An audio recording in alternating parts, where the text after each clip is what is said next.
Hello viewers, welcome to Telugu One Academy. Today we are going to discuss a new topic in Indian polity, that is fundamental duties. Just a reminder, we have already discussed fundamental rights, directive principles of state policy, importances of DPSP, their features, and what all the Supreme Court cases have heard or the judgment we got on those cases. Today again important topic, Trinity as we call, fundamental rights, directive principles and fundamental duties. One thing we need to remember is fundamental duties were not part of original constitution. In original constitution, there was no mention regarding fundamental duties. Our founding fathers of the constitution or the framers of the constitution did not find it necessary to add fundamental duties in our constitution. We can also say that no democratical run country or no democracy, be it United States of America, Canada or other such countries, they too do not have fundamental duties in their constitution. Only Japan, which is also a democratic country, has inculcated these fundamental duties in their constitution. But many other ideological countries like China, Russia, those are communist countries, they have mentioned fundamental duties in their constitution.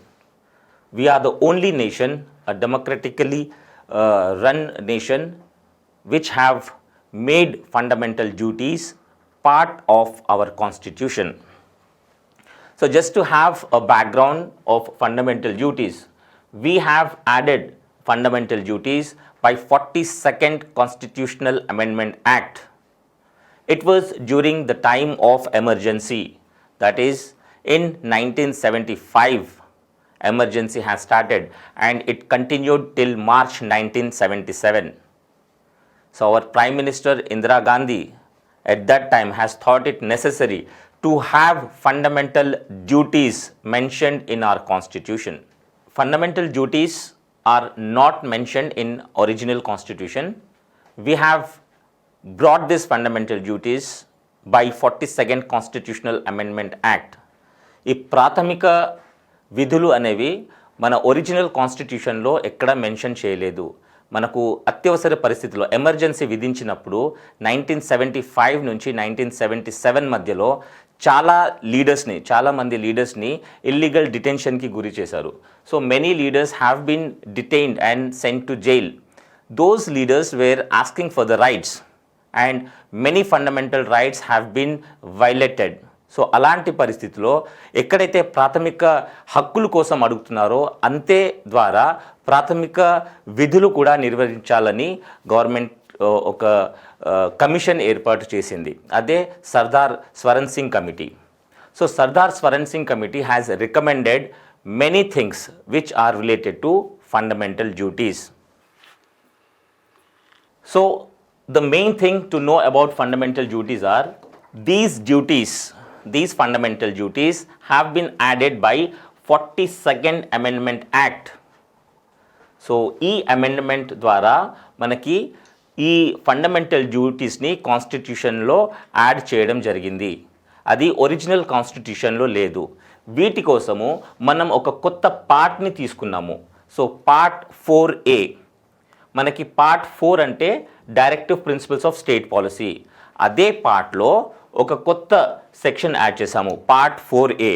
దాన్ని fundamental డ్యూటీస్కి మనము తీసుకున్నాము. So part 4A represents fundamental duties. It is only mentioned in article 51A. Article 51Aలో అన్ని fundamental duties అనేది mention చేయబడింది. So it is only article 51A which has 10 fundamental duties in original. And then in 2002, that is by 86th Constitutional Amendment Act, we have added one more fundamental duty. So the basic background behind fundamental duty is, as we know, there was an emergency period and many leaders have been jailed. So there was a demand regarding fundamental rights, violation of fundamental rights. So at that point, Indira Gandhi has decided to constitute a committee regarding fundamental duties. So Sardar Swaran Singh was a member of cabinet in the then government. So he has recommended these duties, and the recommendations have been accepted by the government, and fundamental duties were made part of part 4A. A new part has been created and we have mentioned fundamental duties in part 4A. So that was regarding when internal emergency was in operation. Sardar Swaran Singh committee was made, and this committee has recommended for inculcation of fundamental duties in our constitution. One point to remember, fundamental duties were not part of original constitution. By 42nd Amendment Act, we have brought this. So unlike directive principles or unlike fundamental rights, fundamental duties are not enforceable in the court. They are not justiciable. So we can say that even directive principles of state policy that is mentioned in part 4 of the Constitution from article 36 to 51 DPSP are mentioned in part 4 of the Constitution from article 36 to 51. Even DPSPs are not justiciable. They are not enforceable by the court. Only fundamental rights are enforceable by the court. So here when we say fundamental duties, they are also non-justiciable. So what all are there in fundamental duties? We need to understand first thing why we need fundamental duties and why we call these as fundamental. వీటిని మనము fundamental అని ఎందుకు అంటాము? Because these duties are mentioned in the constitution. ఇవి కాన్స్టిట్యూషన్లో మన రాజ్యాంగంలో పొందపరిచి ఉన్నాయి కాబట్టి రాజ్యాంగం అనేది మన foundation of the law. Constitution is fundamental for our law. It is the source of power to all the executive bodies, legislative bodies or judicial bodies. So as we know, Constitution is fundamental and it is the source of power. Hence when we mentioned duties in the Constitution, we call it as fundamental duties. Should not confuse with the word that is fundamental rights. Fundamental rights are enforceable in the court. Fundamental duties are not enforceable. But there are many law which makes it a statutory. That is, few laws are there which makes these fundamental duties enforceable. Difference is, if anyone aggrieved person whose fundamental rights are violated, he or she can move the court. But in this fundamental duties, it is not the case. So fundamental duties are not directly enforceable. Courts do not issue writs regarding enforceability of fundamental duties. So originally we had 10 fundamental duties mentioned in Article 51A. From 51A, A, B, C, D, E, F, G, H, I, J. So these are the 10 fundamental duties. Now we will know what are these fundamental duties. Fundamental duties is how a person should behave, what are their responsibility. At one hand, when we ask for justice, at the same time we should also know about our responsibilities. So rights and responsibilities, that is fundamental rights and fundamental duties, are like two sides of the same coin. They both are important for individual development and for the development of the nation. So here in first, that is Article 51A. This is first point. To abide by the Constitution. To abide by the Constitution and respect its ideals and institutions. So it is the duty of every citizen. It is the duty of every citizen to work or to perform within the limits of the Constitution. So we know Constitution is the source of power. Constitution is sovereign authority. Constitution is highest law of the land. So everything is mentioned in the Constitution, be it legislative, executive or judiciary. All these branches should work according to the Constitution. No authority is higher than Constitution. Likewise, because fundamental duty says that every citizen should abide by the Constitution. No action or no work should be done which is against the Constitution. So to abide by the Constitution, because Constitution is the highest law of the land, supreme law of the land, and to respect its ideals and institutions. We have ideals in the Constitution, basically which are mentioned in preamble. Generally we say in preamble, India is a sovereign, socialist, secular, democratic republic country. It should provide justice, socio-economic, political justice to the people. There should be a sense of fraternity. So all these things what are mentioned in the preamble are ideals of the Constitution. So it is the responsibility or duty of any citizen to respect such ideals, because it is mentioned in the Constitution. And when we say to abide by the Constitution, no such act should be done by any citizen which goes against the spirit of the Constitution. So Constitution, Rajyangam anedi mana supreme authority, basic law of the land.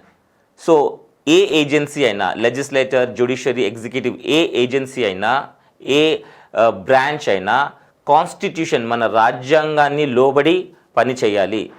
ఏ పని అయినా రాజ్యాంగానికి వ్యతిరేకం కానివ్వండి, లేదంటే రాజ్యాంగ స్ఫూర్తిని insult చేసినట్టు కానివ్వండి, అలాంటి వర్క్ చేయకూడదు. So citizen should be responsible to know what is the Constitution, and their actions should be within the limits of the Constitution. మనకు రాజ్యాంగంలో చాలా ఇన్స్టిట్యూషన్స్ ఉంటాయి. We can say we have constitutional bodies, we have non-constitutional or statutory bodies. For example, Election Commission, CAG, Finance Commission, these are the constitutional bodies. So every citizen has duty. It is their duty to respect such institutions, such constitutional bodies. No one can be derogative or no one can act or talk against such institutions which generally degrades the Constitution. And again, in this duty, we also say that every citizen shall respect national flag and national anthem. See, national flag and national anthem represents the nationalism, the patriotism of a citizen. So when we have respect towards national flag or national anthem, we feel pride about our country. Until and unless we don't feel pride about country, we are disrespecting our freedom fighters, our constitution, our country, our motherland. So every citizen has a responsibility and they shall think as their duty to respect national anthem and national flag. There are many cases in the court also. The Supreme Court also in many judgments said that national anthem should be respected. We will do those cases at the end. So this is first duty, that is to abide by the Constitution, to respect the ideals mentioned in the Constitution, and also constitutional bodies, that is institutions, and to respect national flag, to respect national anthem. The second duty is to cherish and follow the noble ideals. Here we should know what are the noble ideals. We need to cherish and follow the noble ideals which had inspired our freedom fighters, that is, which has inspired our freedom fighters in national struggle for independence. So we know we have been ruled by British for many years, and our freedom fighters have few things or ideals, moral values that has inspired our freedom struggle. So for example, non-violence, Swaraj, these are the things which has inspired our freedom struggle. Why we need to cherish and follow? Because we know the greatness of such actions, such ideals. We have gained independence fighting a mighty empire by non-violence way. So we have to cherish the sacrifices of those freedom fighters, because of whom now we are free. We could enjoy the sovereignty, we could enjoy the freedom, we have all those fundamental rights. So that is our duty, to cherish and to follow the ideals, noble ideals which has inspired our freedom movement and obviously freedom fighters. The next duty is to uphold and protect sovereignty, unity and integrity of the India. So we have a very diverse culture. We have very heterogeneous society. We have multi-religion, multi-caste place. We have very diverse geographical entity. So obviously there are different kind of people, and because we have a unity in diversity, we need to uphold that values. So it is our duty, it is the duty of every common citizen to uphold and protect sovereignty, unity and integrity of India. మన సార్వభౌమత్వాన్ని, మన యూనిటీని మనము protect చేయాలి. అది ప్రతి పౌరుడి యొక్క విధి. అది దట్ ఈస్ దేర్ రెస్పాన్సిబిలిటీ. ఎందుకంటే మన ఈ కంట్రీలో మనం చూస్తాము మతాల వారిగా, కులాల వారిగా చాలా డైవర్స్ ఉంది మన కంట్రీ. సో చాలా డిఫరెంట్ సెక్షన్ ఆఫ్ పీపుల్స్ ఉంటారు. వాళ్ళని అందరినీ ఒక తాటి మీద తీసుకురావడము, వాళ్ళ సెంటిమెంట్స్ని మనం గౌరవించడము, ఇది ఇంపార్టెంట్. అది ప్రతి పౌరుడి యొక్క విధి, అది డ్యూటీ. వాళ్ళు వేరే మతంకి చెందిన వాళ్ళని అదే సెంటిమెంట్స్ని గౌరవించాలి. So there we need to follow certain ideals, because we say we have to follow that Sanatana Dharma policy. So to uphold the integrity of India, we need to respect the sentiments of other religion people. We have to bring a sense of brotherhood, that is, we have to bring them together. So that is where it is the duty of every citizen to respect the sentiments, because we have such a diverse culture, we have very diverse traditions. So all these things can be brought together when we have a sense of unity among the people. So that is why we say every citizen should uphold and protect the sovereignty, unity and integrity of India. So next fundamental duty is to defend the country and render national service. Render national service, that is to defend the country and render national service whenever the government asks a citizen to do so. So, this is very important fundamental duty. Any citizen should be ready at all times to render their services whenever the government needs us. So మనకు emergency సిచ్యువేషన్స్లో ఎక్కడైనా మన country వార్లో ఉంటే state అంటే government మన services ఉపయోగించుకోవడానికి ఒక నివేదిక అంటే ఒక కాల్ చేయొచ్చు. So we have to be ready.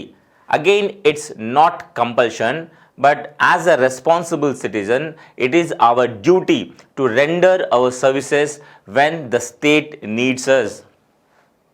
It is not like we just enjoy our fundamental rights but forget our duties. You take many examples, like when there is a natural calamity like floods, tsunami, earthquakes. Voluntarily, citizen will go forward and take the responsibility of rescuing people, taking them to hospitals, giving them first aid. So, as a responsible citizen of the country, it is the duty of the citizen to help others. The government also may at some times ask us to give their voluntary service, give our voluntary service. So, it is the duty of every citizen to defend the country. When a country is at war, a citizen should join the forces. They have to render the national service. When called upon to do so, whenever there is a necessity, whenever there is a need, the state will appeal to the citizens to participate in national defense. This is a very important duty every citizen should abide to, because it is not that in our India rendering service is compulsory, service in military is compulsory. As we have seen in many countries, there is a compulsory service in army.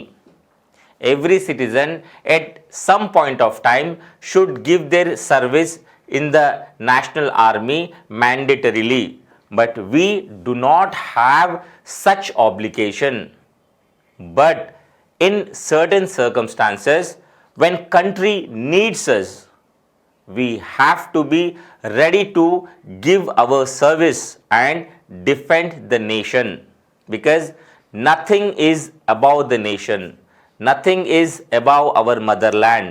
So, we need to be ready for ultimate sacrifice also.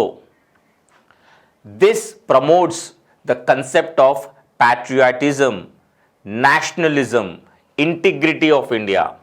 So, this has been mentioned in fundamental duties. Every citizen should abide, should move forward for voluntary contribution of the services.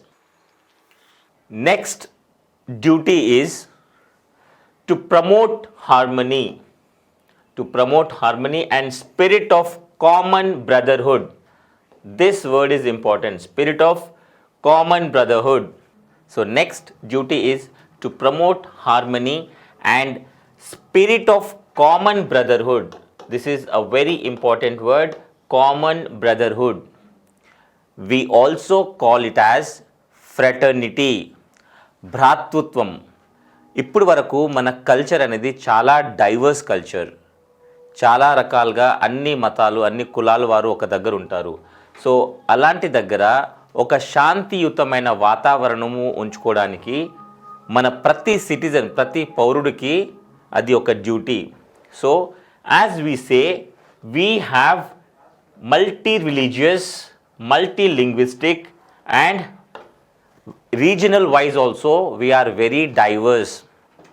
And in this culture, as we have such a vast diversity, we can have a sense of brotherhood, and to prevail that sense of brotherhood, to prevail the sense of fraternity, it is the duty of every citizen to promote harmony, to promote peace and spirit of common brotherhood.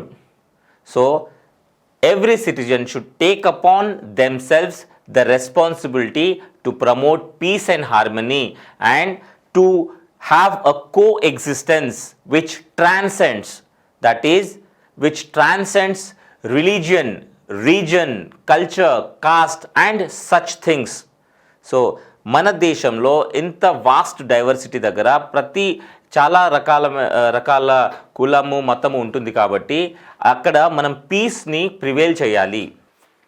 So we have diversities regarding region, religion, language, sections and all. So to have a sense of unity, to have a sense of integrity, every citizen should follow their own spirit and respect the sentiments of other religious people. There should be a sense of brotherhood and fraternity. There should be a sense of tolerance, because intolerant could lead to clashes. It might be communal clash, class clashes, riots, such violence activities. So the tolerance is the basic word in promoting harmony. We should spread peace and promote harmony. That is one part of the duty. Second is to renounce practices derogatory to the dignity of women. In our culture, we respect women. We treat them equivalent to goddess. So, no such actions is tolerated which is against the morality or dignity of the women. ఒక నైతిక విలువ కల ఏదైనా కాపాడుకోవాలి. So ఈ derogatory అనేది, ఈ actions అనేది మనము వర్జించాలి. So we need to denounce such activities which are against the values, moral values, or which is derogatory to the women and their dignity. So we have seen there are many law which punishes a person whose actions are derogatory to the woman. For example, we have laws against exploitation at the workplace. We have domestic violence laws. We also punish eve teasing or such actions. There are anti-dowry acts. So there are many acts which has a stringent punishment if any citizen violates those things. So it is the duty of every citizen to respect women, be it cinema, media, broadcasting, magazines or anything. It should not be against, or the content should not be derogatory to the dignity of the women. So it is the duty of every citizen to abide by such moral values. This is very important duty, and we have a very stringent law and punishable, which leads to setting in jail or having a huge fines. Next duty is to value and preserve the rich heritage of the country's composite culture. As we have already discussed, we have a composite culture. That is, India doesn't have a single culture, as we are multi-religious, multi-linguistic, such a vast geographical entity. The culture is also vast. We have vast culture, right from north to south, west to east. So such a composite culture is a rich heritage for any country, and India, as we say, has a very historic background, and we promote all religions equally. We respect all religions and all cultures equally. So it is the duty of every citizen to value and preserve. We have to value, that is, we have to respect others' culture. It may be in the form of art, dance, music, script, literature, cinema, dress, whatever it is. It is the duty of the citizen to respect others' culture, others' value. So here every citizen shall do this. They have the duty to preserve the rich heritage of country's composite culture, because this, as we say, composite culture, having such many cultures in our land, is a rich heritage. Next duty, to protect and improve natural environment. So generally when we talk about fundamental rights, if any action of the state violates your fundamental rights, for example, right to life and liberty, in this we have discussed that right to life is not just living in a vegetative condition. We should live with dignity. So it is the responsibility of the state to provide every citizen with a livable condition. When I say livable condition, it might be safe drinking water, unpolluted air, that is safe air, good nutritious food, good infrastructure in terms of electricity, roads, connectivity, whatever, schools, healthcare. So all these things the state will take upon itself the responsibility to provide to the citizens, and that is what we have mentioned in fundamental rights too. If any action of the state violates your fundamental rights, that is the right to life, the right to livelihood, then that particular citizen will move court, and court will invalidate such action of the state. So here we are very much anxious about our rights, but what about our duty? We are expecting a lot from the state, but what you are contributing towards nation?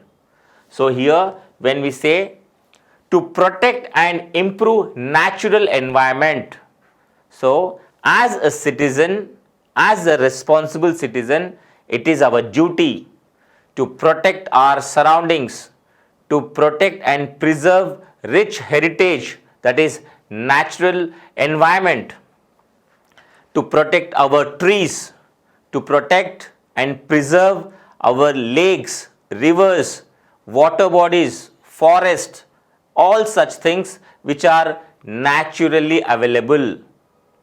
We cannot just destroy the pleasant atmosphere around us.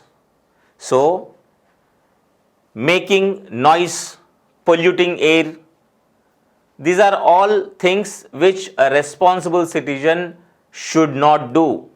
A citizen should take care about our natural resources, our environment. So just we cannot say that it's not my duty, state will take care of it. No, when you fight for your right, it is also your duty to protect your surroundings, to protect your natural resources. So here in fundamental duties we say it is our duty to protect and improve, the natural environment, which includes forest, lakes, rivers, wildlife. So we have many programs where the state involves the citizen, the state makes sure that every citizen should be participated in such programs like afforestation, planting trees, cleaning rivers, or cleaning beaches. So these are the things where every citizen shall go forward and take the responsibility upon themselves to have a clean and safe environment. We have many programs. For example, in Telangana government, Harita Haram is there. So Harita Haramlo మనం చెట్లు నాటుతాము.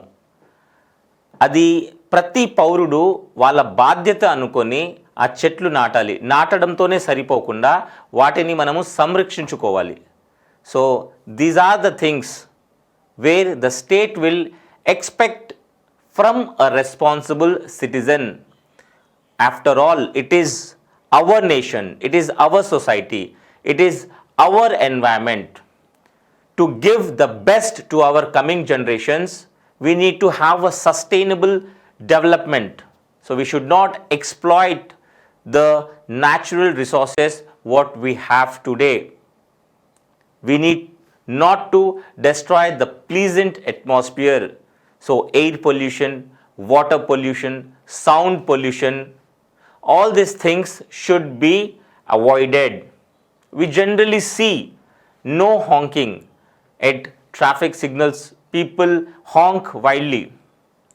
These things are not good. People, for example, they just pollute the rivers, pollute the lakes. That will definitely cause some effect on other side also. So for that matter, it is our responsibility to protect our environment. When we say wildlife, wildlife is also part of the ecology, and to ensure that there is a balance between this ecology, wildlife have to be protected. They are rich heritage. And that is the reason we have many government policies like establishing or creating national parks, wildlife sanctuaries, tiger reserves, bird sanctuaries, zoological parks, we call it as a zoo parks. So both in situ and ex situ preservation and protection of wildlife. We have many programs such as social forestry, afforestation programs, community forestry, cleaning of rivers periodically, as we have Ganga cleaning program. It's a huge program where river Ganga is being cleaned. So it is the duty of every citizen at least to protect those natural resources and environment, and to have a compassion for living creatures. Here we need to show some compassion towards living creatures, because even living creatures are part of the environment. They are in coexistence with us since ages. So we need to show some compassion towards them. So street dogs you take, or when you are in some trip, you would see lot of monkeys and all. You feed them. So we have to show some compassion, some sort of empathy towards living creatures also. So having a responsibility towards our environment obviously promotes the sense of a patriotism or a sense of satisfaction that we are a responsible citizen and we are abiding by these fundamental duties. Next duty is to develop scientific temper. Why we have added this in our fundamental duties? We do not have a scientific temper? Yes, we are lacking in scientific temper. Many of the citizens just believe what they are told. So there should be a sense of inquiry, there should be anxiety to know the things, there should be a thought process based on rationality. ఏది చెప్పేసినా గుడ్డిగా నమ్మడం కాదు, దాని వెనుక ఏమి అర్థం ఉందో అది తెలుసుకోవాలి. అది ఒక సైంటిఫిక్ టెంపర్తో వస్తుంది. మనకి తెలియాలి, మూఢనమ్మకాల నుంచి బయటికి రావాలి. సో ప్రతి పౌరుడు ఆలోచించాలి, ఒక మాట వెనుక ఉద్దేశం ఏముందో ఆలోచించాలి. So to develop scientific temper we need to have a open-mindedness. We need to have a inquiry sort of personality. తెలుసుకోవాలి, క్వశ్చన్ చేయాలి, ప్రశ్నించే తత్వం ఉండాలి. So it is also mentioned in fundamental duties. So how important is this? If you don't ask, if you just believe anything blindly, then you are not thinking on rational process. So to develop scientific temper, humanism and the spirit of inquiry, ప్రశ్నించి తెలుసుకునే ఒక తత్వం ఉండాలి ప్రతి పౌరుడికి. ఏది గుడ్డిగా నమ్మకూడదు. So we should have a spirit of inquiry, a humanism and a attitude to bring reform. ఏదైనా మార్పు కోసం ప్రయత్నించాలి, మంచిగా మార్పు కోసం ప్రయత్నించాలి. ఉన్న సిస్టమ్ని ఇలానే కంటిన్యూ చేద్దామని కాదు. When we have that spirit of enquiry, we would definitely question the existence of such system. Further better, we need to bring some changes. Any entity should be dynamic, should not be static. So in the process of this dynamism, every citizen and their spirit, they have to take the responsibility to question the things, to know about the things, to work for the betterment of such things. So that is what scientific temper is. If we have a scientific temper, we would definitely match with the Western countries in everything like industrialization, mechanization, spaceships and all. So this is important. Next duty is to safeguard public property and abjure violence. Generally we see if there is any clash or strike or demonstration, general mob or people who have gathered there destroy public property. So generally government property is public property. When we destroy RTC buses or government buses, government property, then we would be causing ourself harm, because government property is our property.